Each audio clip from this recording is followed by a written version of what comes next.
They left for Aspen and forgot me on purpose.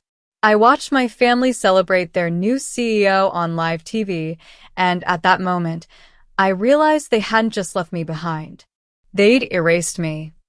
Hey, I'm Nova. I built our company from scratch, sacrificed everything for them, and when they thought I was out of the picture, they stole my code, my title, and tried to write me out of my own story.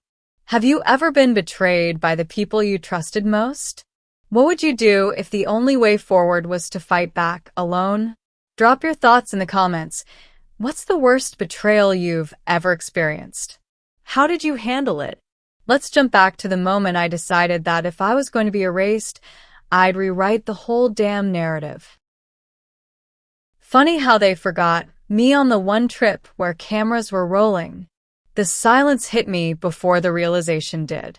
My phone didn't buzz that morning. Not a single ping from the family group chat that usually exploded with chaos during travel days. No frantic, "Where's mom's passport?" No, "Did anyone grab the dry cleaning?" Nothing.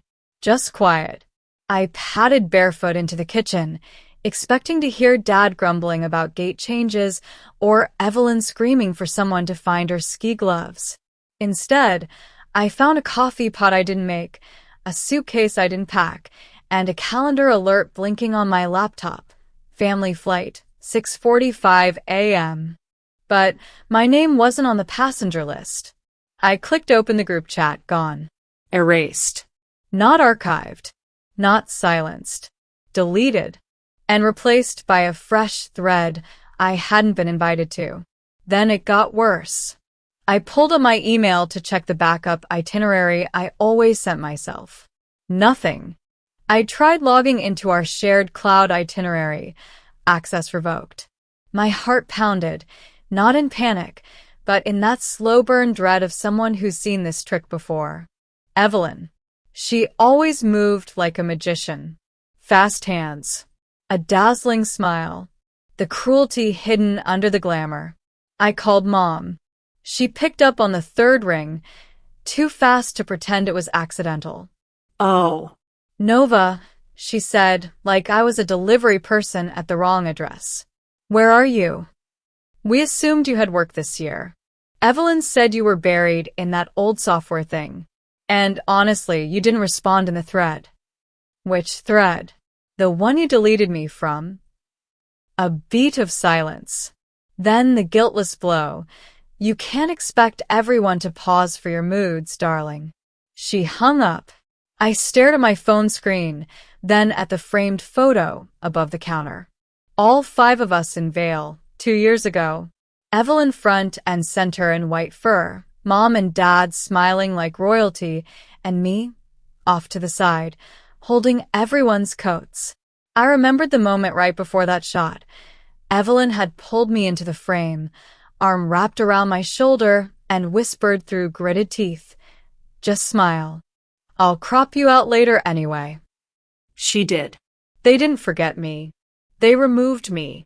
I logged into my company credentials. Error. Tried the finance dashboard. Revoked. Switched to my internal email. Account not found. Then the final blow. A junior analyst I once mentored posted a story from the airport. "Aspen, here we come. Hashtag legacy team only." Legacy team. I laughed. They were so eager to cut me out. They forgot I built the goddamn framework they're still pushing to market. I stood there a moment, frozen, then walked slowly back into my room, opened my desk drawer, and pulled out the old USB stick labeled PP_V1, Phoenix Protocol. My abandoned prototype. The one Evelyn called redundant and too niche. Guess who's niche now? I dusted it off, plugged it in, and let the code scroll across my screen. It wasn't just a software module. It was an idea Evelyn never understood. Self-learning. Independent. No reliance on third-party patches. Just like me now. My heart beat slower. Focused. They wanted to make me invisible. Fine. Let's see how loud silence can be. I shut every notification, pulled the blinds, brewed fresh coffee, and opened a blank development environment. The glow of the screen reflected off my glasses as I typed the first command. Get in it. Phoenix Protocol. Outside, the sun had moved. Long shadows stretched across the hardwood. The only sound in the apartment was the hum of my fan and the occasional mechanical clack of my keyboard. Then came the message. Anonymous. From the corporate chat system I was supposedly locked out of. You got pushed out too? They reassigned your entire department yesterday. I thought you were on leave. No name. No signature. I stared at it for a while, then archived it. Someone inside was watching. That was good. That was leverage. A breeze stirred the edge of a worn sketchpad near my window. I hadn't opened it in months. I flipped it open. On the inside cover was a crude outline of a phoenix, scratched by hand with a metal cutter on day 3 of a brutal code sprint. Below it, I'd scribbled, "If no one sees it, build it anyway." That night, Evelyn posted a picture from a hot tub, glass of champagne in hand, tagged with a caption, "Finally, all the important people under one roof." I didn't comment. I didn't need to. By then, I had already reconstructed 34% of the new engine. Faster. Smarter. Untouchable.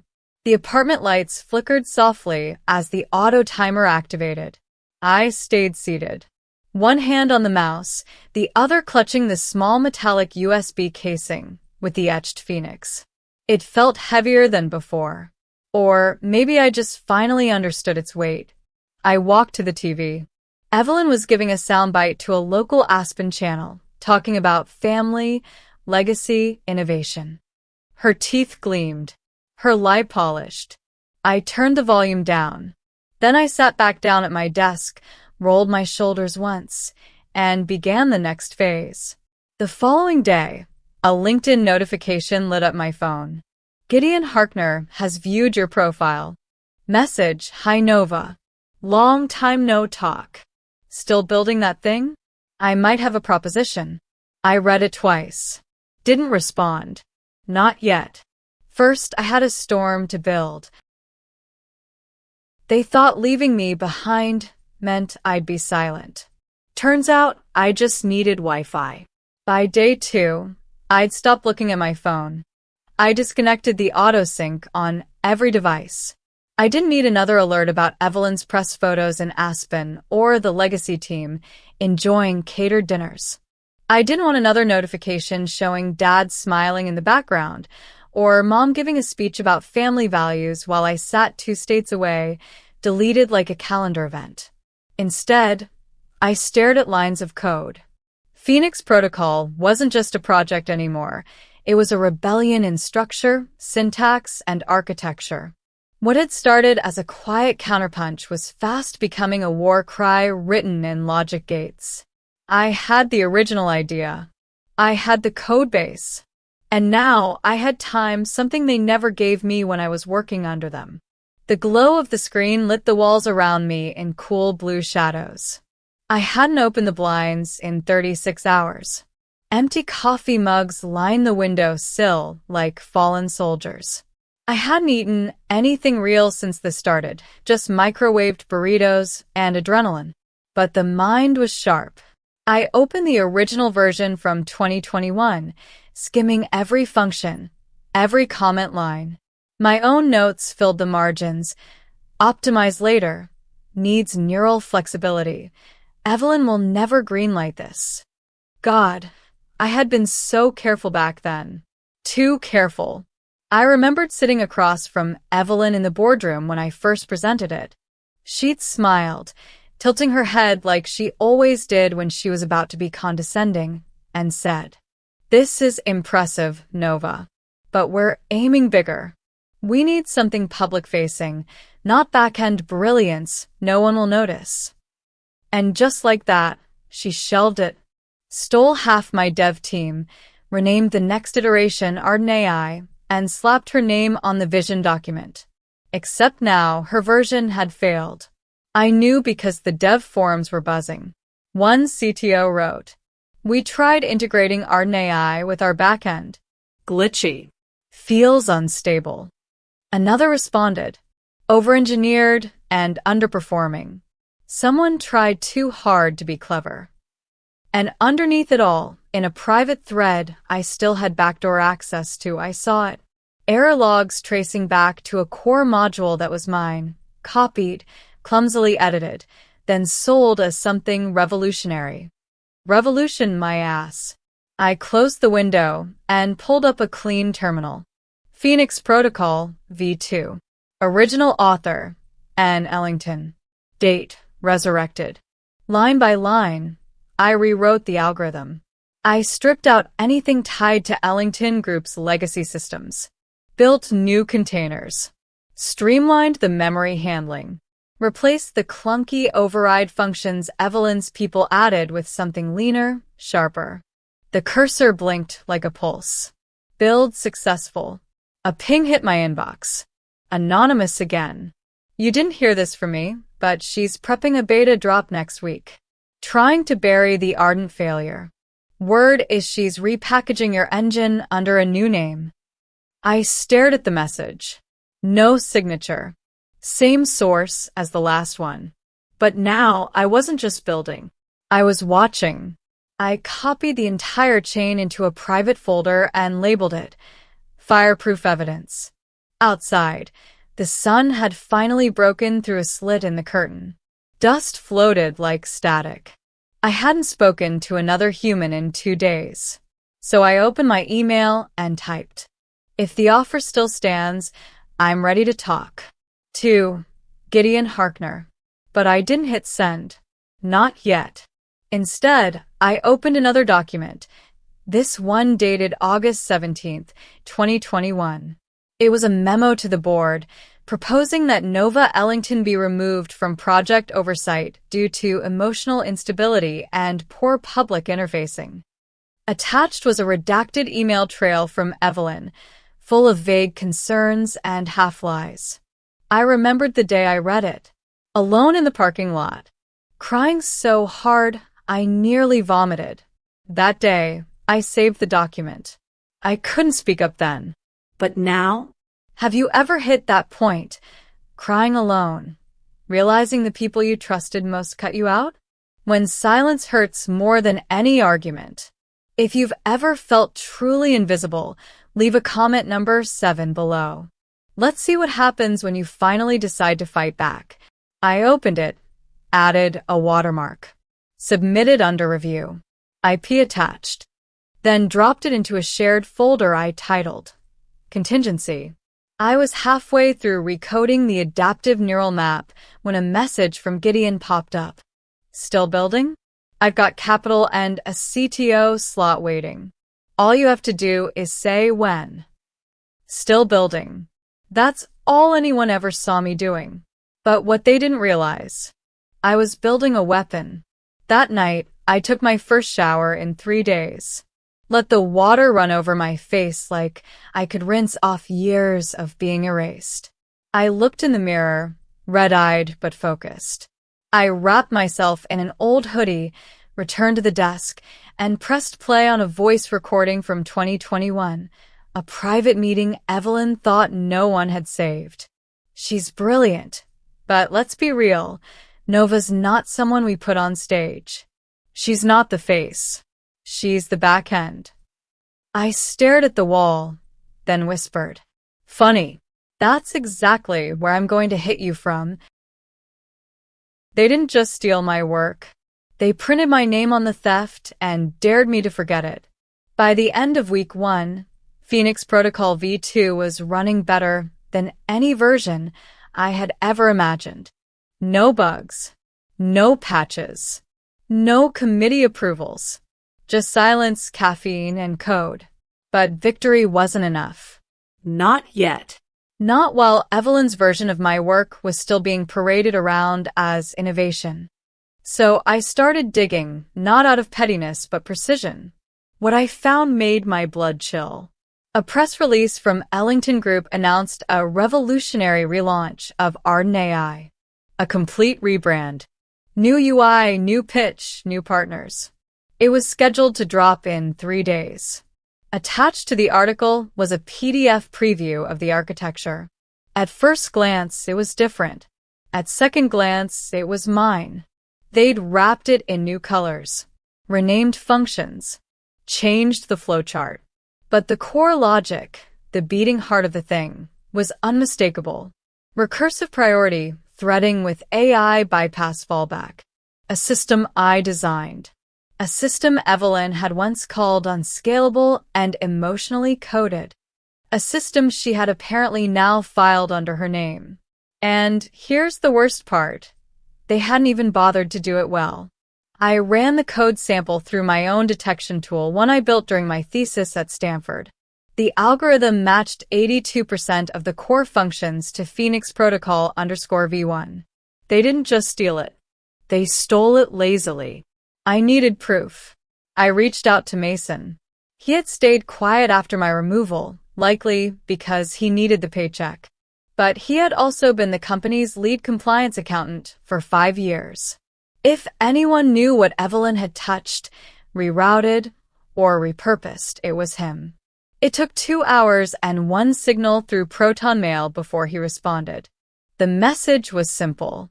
I kept the logs and the voice notes. He sent a USB drive through courier, no return address. I opened it at my kitchen counter, hand steady. Inside were time-stamped backups of project transfer logs, audio clips of internal meetings, some labeled Ardent Beta Dev Council, others just Eve_directive. One of them caught my eye. Dated 2 months after I was pushed out. Evelyn's voice, clipped but clear. Take Nova's prototype and clean it up. She'll never claim it. She's too soft. Just patch the surface. The backend's already solid. There it was. The smoking gun. I labeled the folder, fraud_certified. I contacted Harvey Eddington, my lawyer, and forwarded the files.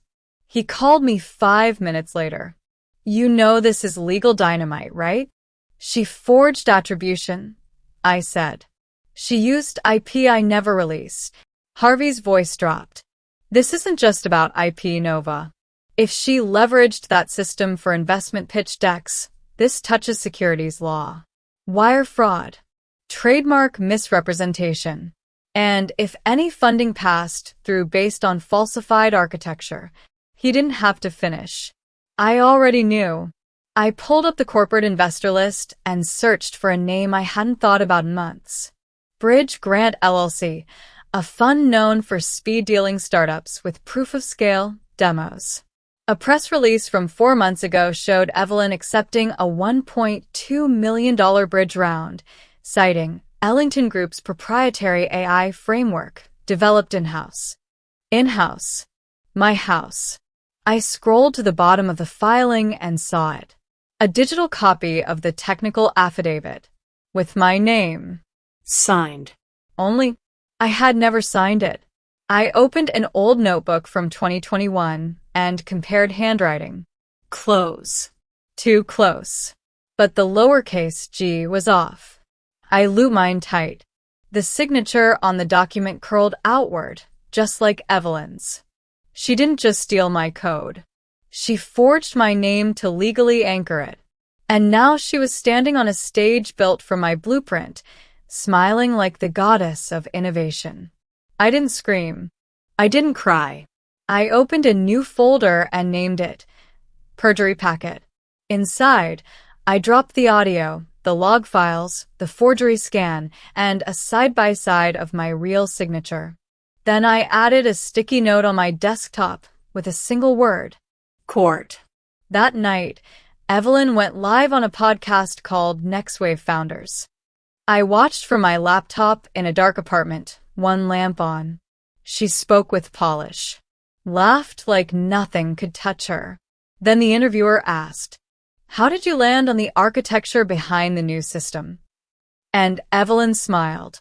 "Well," she said, brushing her hair back, "genius is knowing which ideas to keep and which ones to reframe. Sometimes innovation is just recognizing potential others overlooked." I closed the window. Then I opened Twitter and posted from the @PhoenixProtocol handle. Some people innovate. Others plagiarize in heels. It went viral in under 3 hours. The thread that followed was a timeline, design sketches, code snippets from 2021, meeting logs. I didn't tag her. I didn't have to. Everyone already knew. They built a stage to launch a lie. So I lit it on fire, digitally of course. The morning Evelyn's team announced their rebranded beta, I was already 3 steps ahead. I hadn't slept. My eyes were bloodshot, my voice hoarse from hours of recording demo reels, voiceovers, automated walkthroughs. Phoenix Protocol wasn't just a proof of concept anymore. It was polished, modular, market-ready. The kind of product that didn't need a flashy CEO to explain it, just a quiet signal flare aimed at the right audience. And that flare launched at 8:57 a.m. I uploaded the beta to a private product hunt link. No name, no profile, no branding, just a caption. What happens when the one they erased builds in the dark? Then I clicked publish. 3 minutes later, I tweeted from the Phoenix Protocol handle. Built in silence. Released in daylight. I didn't tag Evelyn. But her name was already trending. The app spread fast. Developers, CTOs, and product managers flooded in. Within 2 hours, Phoenix Protocol had climbed into the top 5 trending projects across 3 platforms. Reddit threads were dissecting the code structure. This is clean. Who the hell built this? It's like OpenAI and Stripe had a secret love child. One comment said simply, "This just made Ellington's Arden AI look like a school project." That one made me smile. Across town, Evelyn was stepping onto a stage at the Ellington Group Media Hall, complete with LED displays, a glowing backdrop, and a row of investors seated in the front row. The event had been teased as the company's innovation rebirth. It was streaming live on 3 networks. I watched with a half-empty cup of black coffee in my hand. Evelyn stepped to the podium like she owned oxygen. Dressed in a white silk suit, hair pinned back in a gleaming twist, she looked like an icon. Like perfection. Like strategy wrapped in gold. "Thank you all for being here," she began, voice velvet. "Today marks the beginning of a smarter future." She didn't know the internet was already writing her ending. I leaned back in my chair and opened my second screen. Zuri Wells, the tech journalist I once mentored through an unpaid internship, had messaged me the night before. "Got the doc. Got the timeline. If you want it live, say the word." I'd responded with a single emoji. At exactly 9:41 a.m., Zuri published her feature. The Silent Founder. What really built Phoenix Protocol. It wasn't just a takedown. It was a revelation. Screenshots. Timestamps. Prototype comparisons. Emails. Zuri didn't speculate. She documented. She quoted Evelyn's old rejections of the project. She included Mason's anonymized notes. She even pulled metadata from the forged signature file Evelyn had submitted to Bridge Grant. And at the center of it all was one name, mine. Back at the Ellington event, Evelyn was demonstrating the adaptive architecture of their platform. Her demo lagged. A window froze. Then came the questions. A man in the front row raised a hand. "Have you seen the Phoenix Protocol launch this morning?" Her smile twitched. "I'm sorry. Phoenix Protocol. It's trending everywhere. People are saying it uses a similar engine." Someone else chimed in. "Some of the variable names in your system match it exactly." The cameras didn't zoom in, but I knew that face. That flicker of calculation. That controlled panic under perfect makeup. Evelyn cleared her throat. "We believe in competitive inspiration, but our system is proprietary." Then came the buzz of phones. Journalists reading Zuri's article in real time. One camera cut to a tablet screen, her name glowing in bold beneath my photo from the 2020 company gala. The caption read, "Co-founder erased? What Evelyn Ellington didn't disclose." I didn't watch the rest. I closed the live stream, opened my window, let the fresh air hit my face for the first time in 2 days. A notification pinged. Gideon Harkner, 2 million. Full round. Valuations in. You want a real launch, Nova? Let's do it right. I typed back. Give me 30 minutes. I want to watch her scramble first. That evening, Evelyn appeared on a short podcast trying to recapture the narrative. She's a brilliant developer, she said, the first time she'd acknowledged me publicly in over a year. We've always supported talent here. Some people just prefer shadows. I responded with silence. Then I posted a single tweet. They built a glass tower on stolen blueprints. I build foundations. I never imagined that silence could have a price tag. But in my world, revenge was measured in NDAs and millions. The morning after Phoenix Protocol's viral launch, my inbox exploded. Investment bankers, media outlets, and even tech competitors all clamored for a meeting. Every subject line was a version of "Congratulations," or "Let's talk acquisition," or, from those who knew the backstory, "About time." But it was Gideon Harkner's message that made me stop. Nova, Everlight Capital is offering $20 million, cash out or keep 40%, and full founder status. Non-negotiable. Only thing, they want you solo, no Ellington Group fingerprints. Call me. I let the email sit for an hour, staring at the number, at the simple line. You in? The answer was already in motion. By noon, I was sitting in Harvey Eddington's office, a thick file on the table between us. I could see the strain around his eyes as he skimmed the bridge grant affidavit, the log files, and the printed investor deck Evelyn had used to secure the $1.2 million round. He paused at the forged signature page, my name, not my hand. "This is the endgame," Harvey said. "We'll file for IP fraud, securities fraud, and damages. Once this goes public, Evelyn and Ellington Group will be radioactive." His tone was calm, but there was satisfaction too. "File it all," I told him. I opened my phone, and this time, I called my mother. She answered on the second ring, her voice already wavering. "Nova? Is this about the news?" "No, Mom," I said, keeping my tone cool. "It's about the truth. Tell Dad I'll see him at the board hearing." There was a pause, then a hollow. "We just wanted to protect the company." I hung up. I moved on. By late afternoon, my lawyer's paralegal sent confirmation. All filings accepted. Civil and criminal dockets open. Press will be notified within 48 hours. That night, I met Gideon at the Everlight offices. The city's skyline flickered in the glass behind him, blue and gold. He slid a single page across the table. Phoenix Protocol acquisition offer. $20 million. CEO. Nova Ellington. No Ellington signatures. No family. No history. "You take this," Gideon said, "and you make the rest of them irrelevant." I picked up the pen and signed. It felt cleaner than anything I'd ever done at Ellington Group.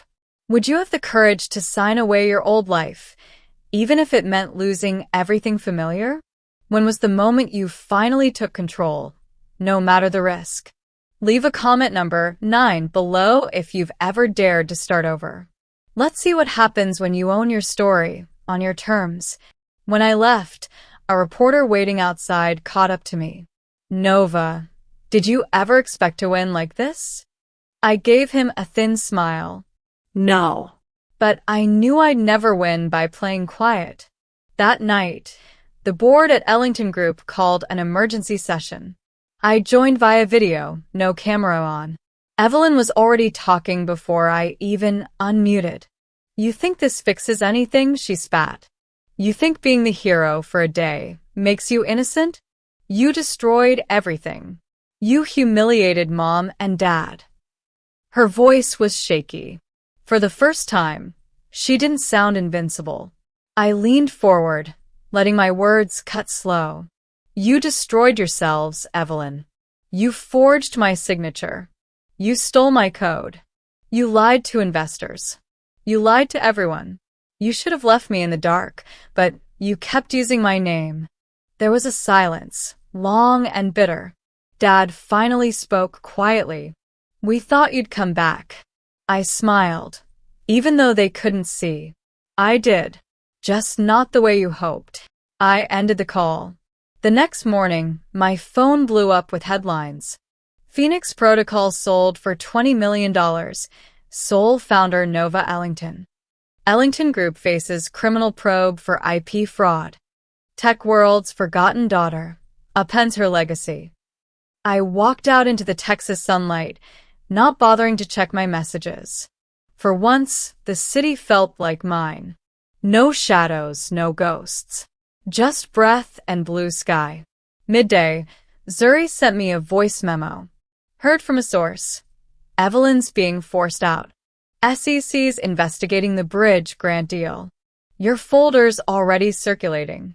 Later, at a coffee shop near my new office, a young developer tapped me on the shoulder. Are you Nova? The Nova Ellington? My boss says you just made tech history. You hiring? I laughed, real and sharp. Maybe. Show me something no one else can build. That night, I did my first and last podcast about the story. The host tried to lead me into a sob story, a victim's monologue. I didn't bite. He asked, Do you think your family regrets leaving you behind? I paused, letting the silence work for me. They didn't forget me. They erased me. But the mistake wasn't memory. It was arrogance. The episode went viral in hours. After midnight, Harvey called. We just got the SEC complaint. Evelyn's been subpoenaed. Your ex-board is about to get their own episode of American Greed. I just smiled, and for the first time, I let myself feel it. Not revenge. Not victory. Just closure. My last act that night was simple. I sent Evelyn a short email. Thank you for freeing me. No signature. I deleted her reply without reading it. They left a seat empty. I didn't just fill it. I redesigned the table. The day of the hearing, Austin's sky was razor blue. I walked past the courthouse columns with a calm I never thought I'd earn. Harvey was already waiting for me at the steps, files in hand. Inside, the hearing room felt colder than the courtroom. Evelyn sat flanked by two attorneys, her face set, her hair done like armor.